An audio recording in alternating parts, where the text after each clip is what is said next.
तो continuing with what we were reading, हम पढ़ेंगे आज प्रत्यय समुत्पद के बारे में। सॉरी, प्रत्यय समुत्पद, है ना। सी, अब क्या है कि बुद्धा ये बोलेंगे, जैसे हम लोगों ने पहले पढ़ लिया कि बुद्धा की जो 4 ट्रुथ्स है, नोबल ट्रुथ्स, ठीक है। दुख होगा लाइफ में, फिर एक कॉज, हर चीज के कॉज होता है, तो दुख समुदाय, है ना, दुख समुदाय। फिर होता है कि इस दुख को हम हटा सकते हैं, तो दुख निरोध एक सोल्यूशन है हमारे पास, कि हम इग्नोरेंस को हटा दें, है ना, या फिर हम जो डिजायर्स हैं उसको कम करें, फल की चिंता ना करें, वैसा टाइप का कुछ। फिर है दुख निरोध मार्ग, यानी अष्टांगिक मार्ग, दुख निरोध मार्ग, है ना। तो बुद्धा क्या कहेंगे विद दिस थ्योरी ऑफ प्रत्यय समुत्पद, वो बोलेंगे कि दुनिया में जितनी भी चीजें होती है ना, वो रिलेटिव होती हैं और इंटरडिपेंडेंट होती है। कोई भी ऐसी चीज जो कि हमको लगता है कि इंडिपेंडेंट एग्जिस्टेंस, बिना किसी के जरूरत के एग्जिस्ट करती है, वो चीज एग्जिस्ट असल में नहीं करती है, ठीक है। फॉर एग्जाम्पल, जैसे मान लो कि एक पेड़ है ना, पेड़ है, पेड़ के बनने में कितने फैक्टर्स है, राइट। छोटा सा सैपलिंग होता है पहले, इसमें जो पेड़ के पत्ते हैं वो फोटोसिंथेसिस करते हैं, उसके लिए सनलाइट की जरूरत है ना। पेड़ को सॉइल तक एकदम कड़े से रखने के लिए रूट्स की जरूरत है, रूट्स को सॉइल की जरूरत है। सॉइल में भी बीज आएगा, तभी जाके तो वो प्लांट बनेगा, और ये बीज भी जो है वो इसके फ्रूट से आता है, इसके अंदर फ्रूट है, तो ये भी डिपेंडेंट है इस चीज पे। तो पेड़ खुद डिपेंडेंट है बीज पे, जो कि उसके फल से आता है। ठीक उसी तरीके से इस दुनिया में जितनी भी चीजें हैं, जो भी चीज एग्जिस्ट करती है, वो सारी की सारी एंटिटीज का एक रिलेटिव और डिपेंडेंट एग्जिस्टेंस होता है, इंडिपेंडेंट एग्जिस्टेंस, इंटरडिपेंडेंट एग्जिस्टेंस, ठीक है। इसी चीज को अगर हम ह्यूमन लाइफ और सफरिंग्स पे अगर इंप्लीमेंट करें, तो उसको हम लोग बोलते हैं धर्म चक्र, ठीक है। धर्म चक्र होगा एक,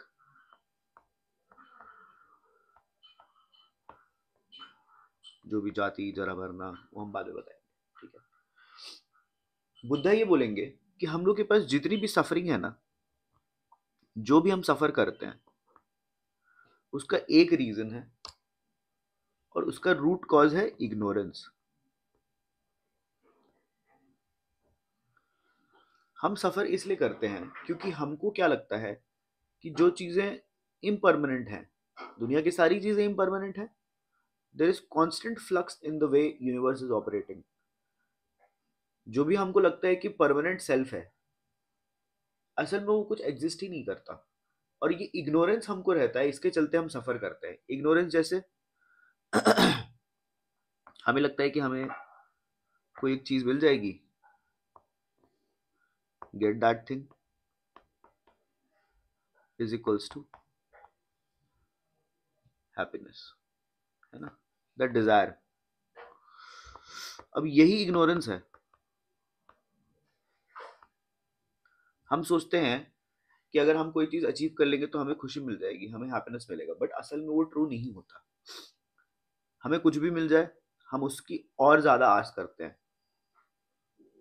थोड़ा सा पैसा है तो ज्यादा पैसा चाहिए, 1 BHK में रहते हैं तो और बड़े घर में चाहिए, प्राइवेट जॉब करते हैं तो सरकारी जॉब, सरकारी जॉब करते हैं तो उसमें भी बड़ी जॉब, MLA है तो MP बनना है, MP है तो PM बनना है ऐसे डिजायर्स होते हैं ना।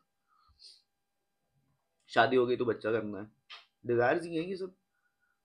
और ये सब सोचते हैं आपके आपको हैप्पीनेस देगा, लेकिन असल में आपको कभी हैप्पी नहीं कर सकता, because it will not stay, it will change, because everything changes,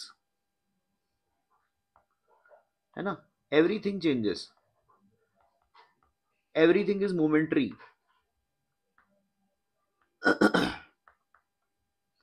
And क्योंकि there is no permanence, impermanence हर जगह, बट हम कंसिडर कर लेते हैं कि वो परमानेंट रहेगा, and that is why we become unhappy, है ना। हम अनहैप्पी इसलिए हो जाते हैं बिकॉज हम सोचते हैं that there is permanence of things. We always try to seek happiness in those permanent impermanent material things और इवन स्पिरिचुअल थिंग्स. इम्परमानेंट है ना. गॉड के बारे में सोचते हैं कि हाँ वो हमारी इच्छाएं पूरी करेंगे. तो ये सब चीजें जो है बुद्धा बोलेंगे क्या, that these are not, these are just speculative metaphysics. आप इम्परमानेंट मटेरियल थिंग्स में हैप्पीनेस को नहीं पा सकते हो. इनफैक्ट जब उपनिषद बात करते हैं ना, when Upanishad is saying that you need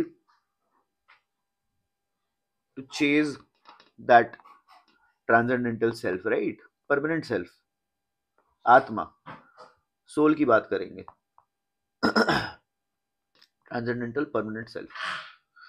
लेकिन बुद्धा बोलेंगे क्या कि ये जो सेल्फ को आप सोच रहे हो कि इसके पास इटर्नल ब्लिस है ना, ऑल एनकम्पासिंग,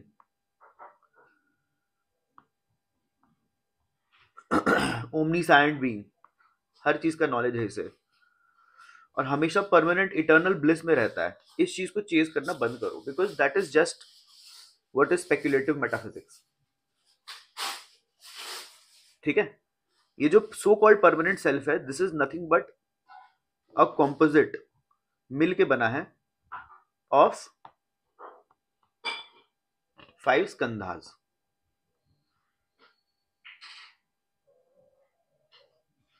ठीक है.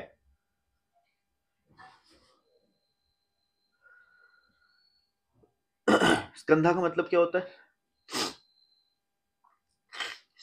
स्कंधा का मतलब होता है एक ऐसा कंपोनेंट जिसको बन के सेल्फ बना है. कैसे कंपोनेंट्स हो सकते हैं? जैसे कि सेंसेशन, है ना, कॉन्शियसनेस, मेंटल फॉर्मेशन, परसेप्शन. ठीक है. ये सब चीजों को ही मिलकर सेल्फ बनता है. ठीक है. जब हम लोग सोल पढ़ रहे होंगे तो इसको हम लोग और डिटेल में जाके पढ़ेंगे. तो यहां तक समझ में आ गया. प्रत्येक समुत्पत्ति का सीधा सीधा लॉजिक ये है दैट प्रत्येक समुत्पत्ति is the theory of relative and dependence origination. इसका मतलब ये है that everything in this world is relative and dependent on each other. That is the causal law.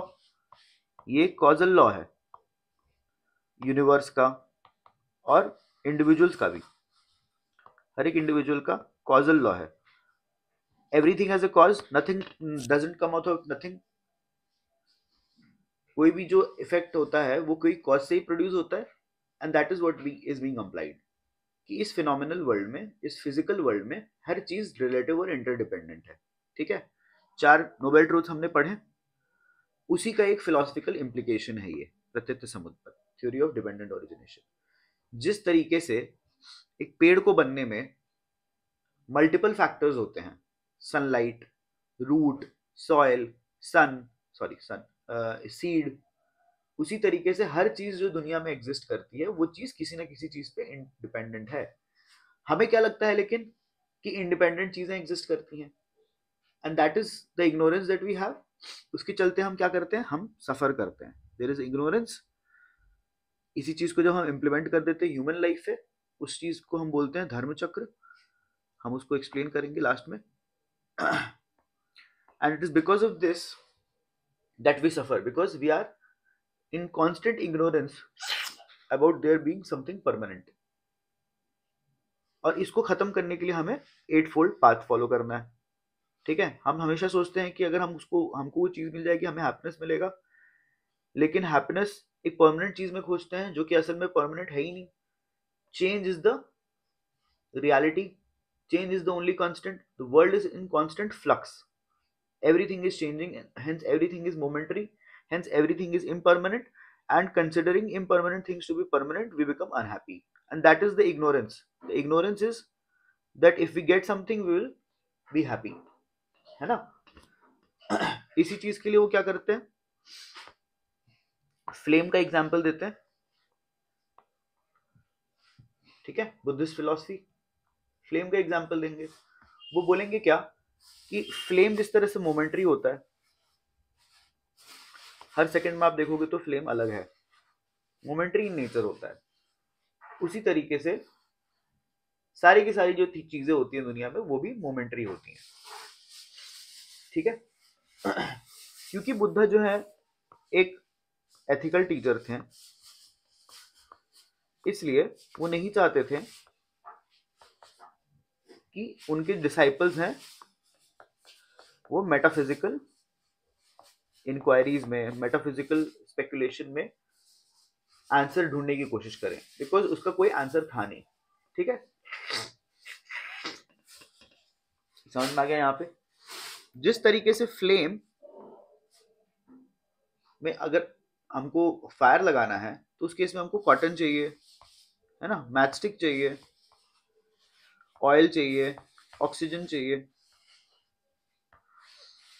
ठीक है। उसी तरीके से ये फ्लेम, उसी तरीके से जैसे हम जो सो कॉल्ड सोल है, it is just a mixture of स्कंधास, ये भी बताया हमने, जैसे कि परसेप्शन हो गया, है ना, कॉन्शियसनेस हो गया, परसेप्शन हो गया, या फिर मेंटल फॉर्मेशंस हो गए, सेंसेशन हो गए, तो ये सब चीजों को मिला के ही फ्लेम बना है, उसी तरीके सॉरी सोल बना है, या सो कॉल्ड परमानेंट सोल बना है, ठीक है।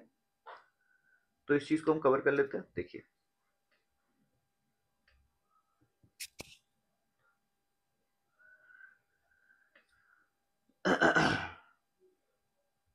Theory of permanent origination,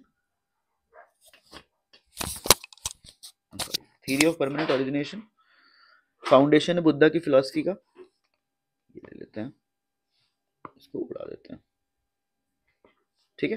four noble truth का फाउंडेशन है, एक्सप्लेन करता है इन दुनिया की माइजरीज को, जो फिनोमिनल एग्जिस्टेंस में एग्जिस्ट करती हैं, फिजिकल वर्ल्ड में जो भी हम माइजरीज फेस करते हैं उस चीज को एक्सप्लेन करता है। It is an implied philosophy, the philosophical, it is one of the philosophical implications of the four noble truths, ठीक है।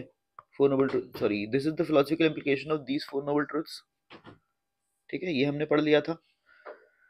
हमको ये समझना है इस दुनिया से दुख को खत्म कैसे करना है, and that is what is being explained by the Pratyaya समुत्पद using the धर्म चक्र, ठीक है।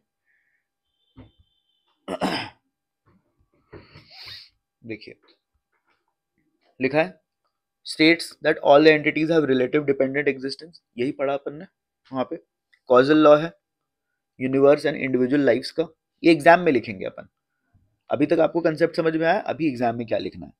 धर्म चक्र बनता है अगर हम लोग ह्यूमन लाइफ के लेवल पे देखें तो, and that explains the causal life of suffering and it's cause.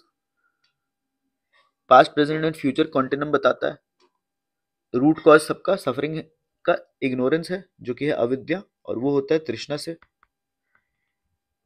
Second noble truth, desire, desire for not the bad karmas, but just desire in itself is wrong, ठीक है। अगर हमको freedom चाहिए ignorance and suffering से, तो हमको eight fold path, अष्टांगिक मार्ग follow करना पड़ेगा। उपनिषद जो बोलते हैं कि इटर्नल सेल्फ के आइडिया को पे ऑब्सेस्ड रहते हैं कि वो सबस्ट्रेटम है of bliss, it is nothing like that, because ultimately this permanent so called self is just a composite of five skandhas, skandhas being consciousness, perception, consciousness, mental construct या mental formation, sensation, form, ठीक है। The thought states of consciousness are momentary. Flame की analogy, जिस तरह से flame को बनाने में हम लोगों को कॉटन, एयर, ऑक्सीजन, ऑयल सब चाहिए होता है, उसी तरीके से हमको जो परमानेंट सेल्फ लगता है वो असल में परमानेंट नहीं, मोमेंटरी है। It is just like the flame, flame momentary होता है and it is impermanent and it is dependent on other things for its existence. all things are ultimately impermanent or anitya, and what we tend to do is we tend to seek happiness in the impermanent things, leading to which is avidya, and that leads to suffering, ठीक है। Ethical teacher थे वो, तो उन्होंने अर्ज किया कि अपने सफरिंग्स को ओवरकम करो, ना कि स्पेकुलेटिव मेटाफिजिक्स में जाओ। ठीक है, बुद्धा का मिडिल पाथ। अब देखिए, ये डिबेट है जो कि मैं यहीं पे डिपेंडेंट होना चाहता था एक्सप्लेन करने के लिए। फिलॉसफी में एक डिबेट होता है कि कॉज पहले आया कि इफेक्ट पहले आया। ठीक है, it's like the typical chicken and egg situation. What came first, the chicken और द एग? है ना। सत्कार्यवाद के हिसाब से अब इंडियन फिलॉसफी में कैसे बात करेंगे चिकन एंड एग वाले सिचुएशन में, देखिए बहुत इंटरेस्टिंग है। सत्कार्यवाद संख्या एक्सेप्ट करते हैं। संख्या फिलॉसफी बोलेगा क्या कि इफेक्ट प्री एग्जिस्ट करता है in the cause. For example, curd already exist करता है इन द मिल्क। ठीक है,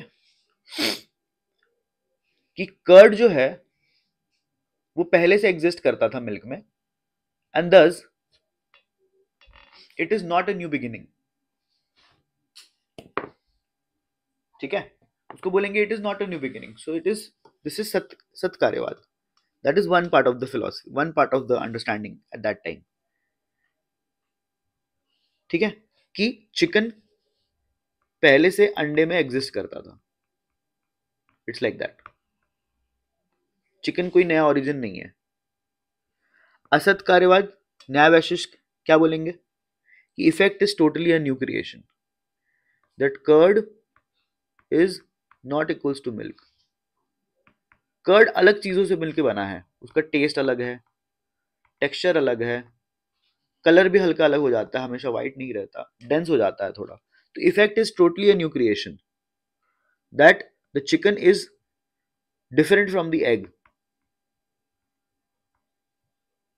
दे both are not the same thing. ये डिबेट चल रहा होता है। लेकिन बुद्धा क्या बोलेंगे कि effect neither pre exist in the cause nor is an absolutely new creation. Why does he say this? सोचिए, why does he say this?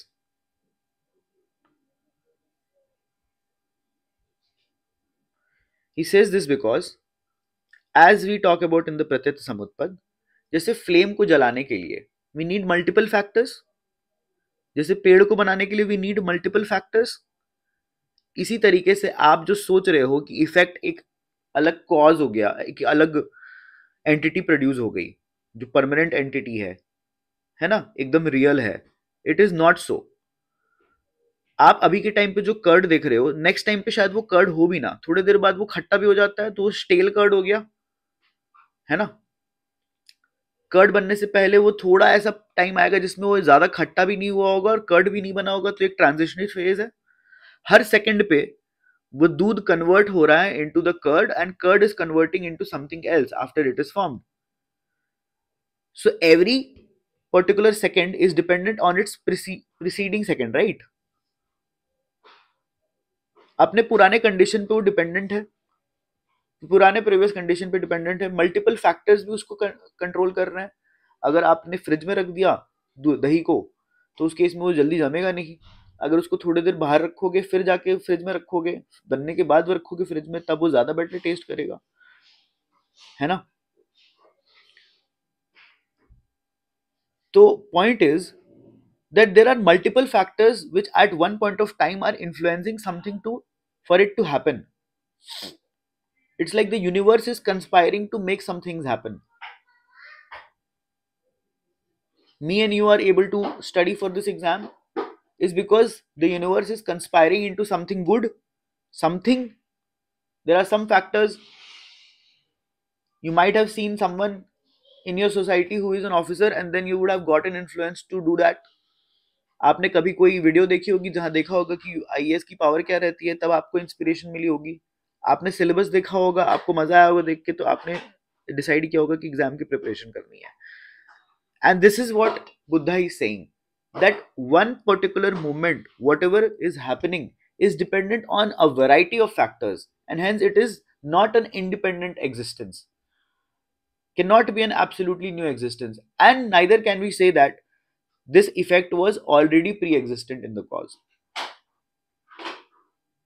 because effect is ultimately kind of a new beginning, but it cannot be said that it is permanent. It is not pre-existent, it is absolutely new. It is not, because it is relative, conditioned upon multiple factors.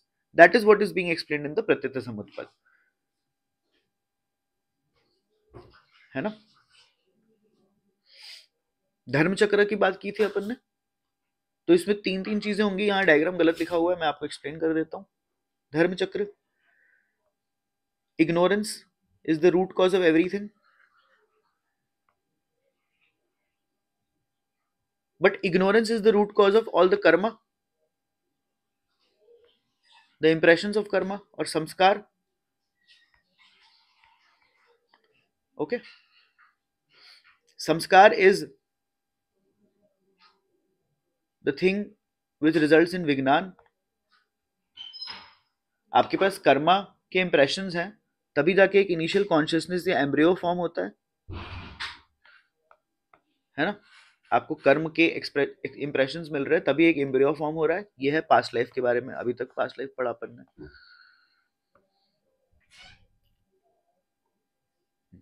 ठीक है.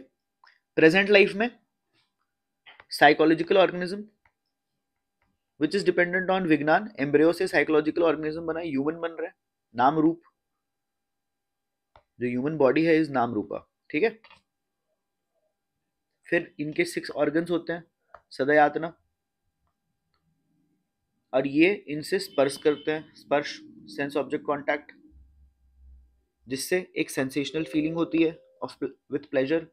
वेदना, हम उसके चलते thirst यानी तृष्णा enjoy कर पाते हैं, डिजायर्स इंजॉय कर पाते हैं अपने यूजिंग वेदना. एंड उससे मेंटल क्लिंगिंग होती है. We want to do it over and over again. If we feel like touching something, we will want to touch it up over and over again. If we want to eat something, we feel like eating it over and over again. That is our desire. And upadana, mental clinging, happens because of trishna, the desire. This is the present life. अगर आपकी कुछ desires इस life में fulfill नहीं हो, तो it implies you will have the will to be born again. That is bhav. Bhav is the will to be born again,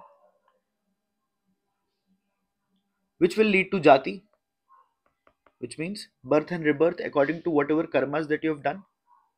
And hence you will always face suffering in this life because of your desires.